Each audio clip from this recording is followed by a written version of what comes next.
Olá, tudo bem? Essa é a segunda parte do nosso quarto vídeo e nós vamos ver um pouco sobre história em quadrinhos, as HQs.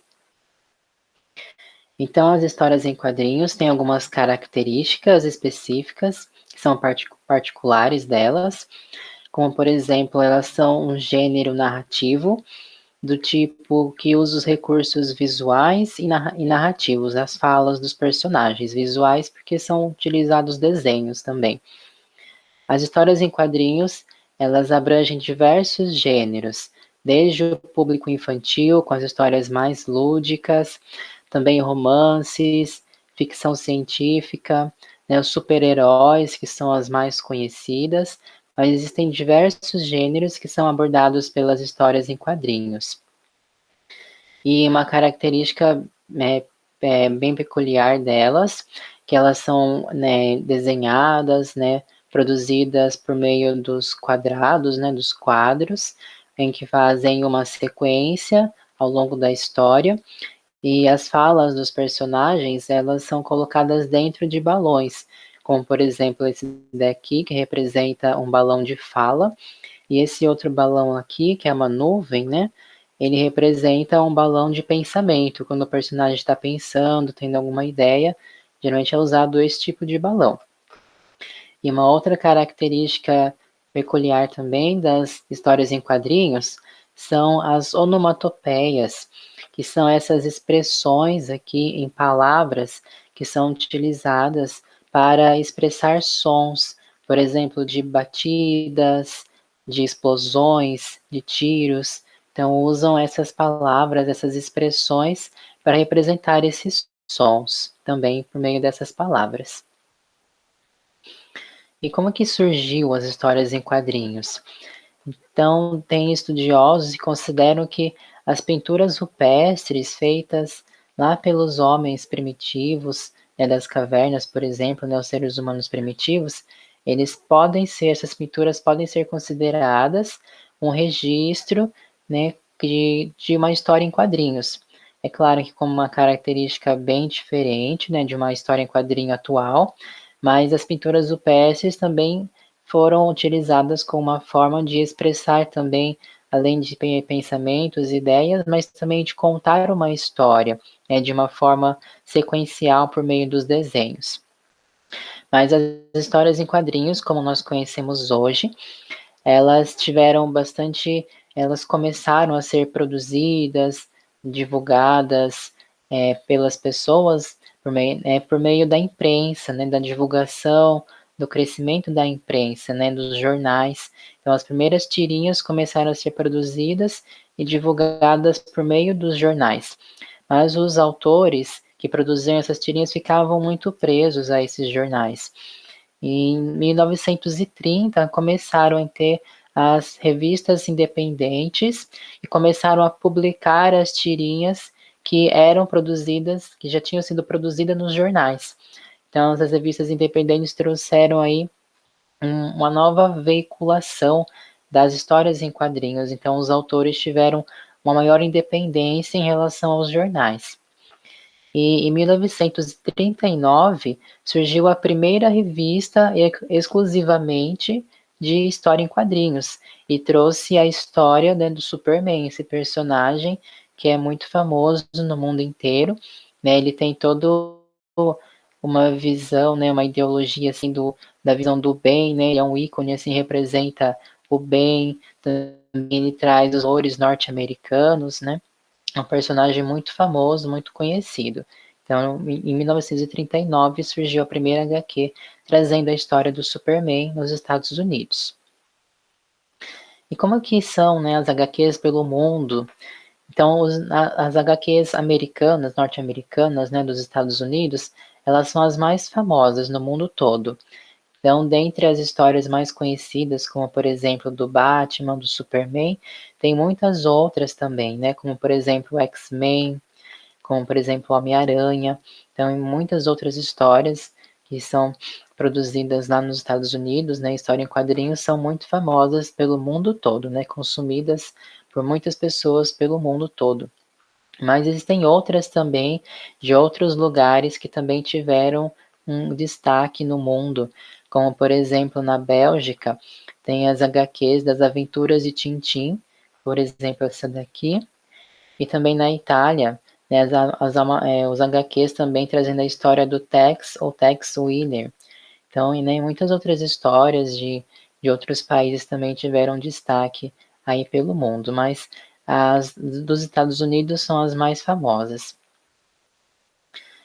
E também tem as HQs, né, do Japão, que elas têm uma característica ainda mais específica, né, inclusive elas são chamadas de mangás. Os mangás, né, eles são feitos no Japão, né, exclusivamente no Japão, e tem o alfabeto, né, o japonês, ele é formado pelos ideogramas, que são esses símbolos aqui. É interessante que os ideogramas, eles representam não apenas os sons, como seria o nosso alfabeto, mas eles também representam ideias. Então, um ideograma pode representar uma ideia, né, um pensamento, então é algo mais complexo.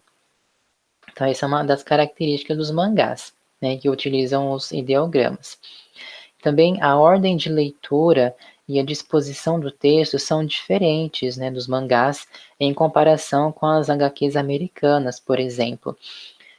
Um mangá, ele vai começar a história dele onde seria o fim de uma HQ americana, por exemplo. Então, é de trás para frente. E também a disposição do texto, né, ele é escrito da direita para a esquerda, também é o contrário.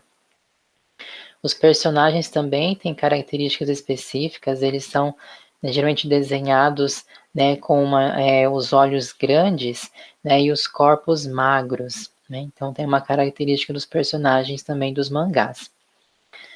E, primeiramente, os mangás, eles são publicados em revistas que são como almanaques, e nesses almanaques são publicados diversos mangás de diversos autores, né, e os autores de mangás são chamados de mangakás. E os mangás que têm aí um destaque, recebem um destaque, posteriormente, eles são publicados em um volume próprio, né, só com aquela história, e esse volume pode conter até 200 páginas. Então, por isso, por ter esse espaço maior, os autores eles fazem dos mangás, né, uma disposição dos quadrinhos de um pouco diferente dos outros, das outras HQs.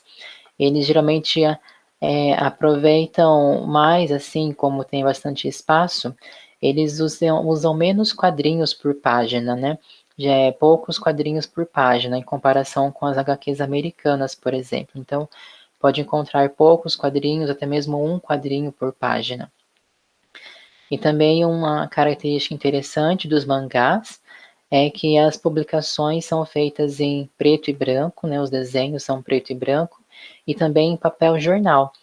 Isso porque que o preço fica mais barato e assim fica mais acessível para um maior número de pessoas, né, para um público ainda mais diverso. E no Brasil, né, como são as HQs no Brasil? Então, nós temos vários também HQs muito famosos no Brasil, como, por exemplo, do Menino Maluquinho, que foi escrito pelo Ziraldo. Tem a Turma da Mônica, né, também é super famosa no Brasil, que é escrita pelo Maurício de Souza. E também, mais recentemente, tem esses autores aqui, o Fábio Moon e o Gabriel Bá, que também tiveram destaque na produção de HQ no Brasil pela sua história Day Tripper. Quais são os tipos de HQ, né? Nós já comentei um pouco, né, lá no começo, que tem diversos gêneros que as HQs abordam, né? E realmente, por exemplo, tem os gêneros mais lúdicos, que contam histórias mais engraçadas, voltadas mais para o entretenimento, para o público infantil, por exemplo. Tem as HQs que já têm um papel mais reflexivo, mais para o lado filosófico, por exemplo, as HQs da Mafalda. Tem também as HQs que trazem fatos históricos, por exemplo, essa daqui que trata a história da ditadura militar, ou também HQs que contam histórias da literatura, histórias que já foram produzidas pela literatura, como por exemplo essas obras aqui, e também elas foram passadas para histórias em quadrinhos. E também, então, tem fatos da ficção científica, né, que são trazidas pelas histórias em quadrinhos, da literatura, também dados históricos. Então, existem diversos tipos de HQ, né, diversos gêneros. Os autores aí utilizam as HQs para diversas finalidades, para entretenimento, para informação, educação, né, formação das pessoas. É um recurso muito interessante, muito atrativo para muitas pessoas, desde o público infantil até o adulto. E como o nosso projeto trata ciência e arte também, né? A parte dos resíduos sólidos eu fiz também uma HQ e vou mostrar para vocês. Então vamos aprender um pouco sobre educação ambiental? Olá, quer saber sobre uma maneira de cuidar do meio ambiente e fazer o bem ao planeta? Mas não se preocupe, você não vai precisar ter superpoderes. Primeiro é necessário se conscientizar e depois praticar algumas ações. Provavelmente você já sabe que o acúmulo de lixo e o descarte incorreto de resíduos geram muitos problemas para o meio ambiente. Mas podemos mudar esse cenário. Podemos praticar os 8 R's da sustentabilidade, que são repensar, reduzir, reutilizar, reciclar, recusar, responsabilizar-se, respeitar e repassar. Se nós nos conscientizarmos e praticarmos essas ações, então poderemos ajudar a tornar o mundo um lugar melhor para vivermos hoje e garantir o futuro das próximas gerações. Enfim, então essa foi a segunda parte do nosso quarto vídeo dessa semana, do nosso projeto Ciência e Arte. Eu espero que vocês tenham gostado desse vídeo e aguardo vocês até a próxima.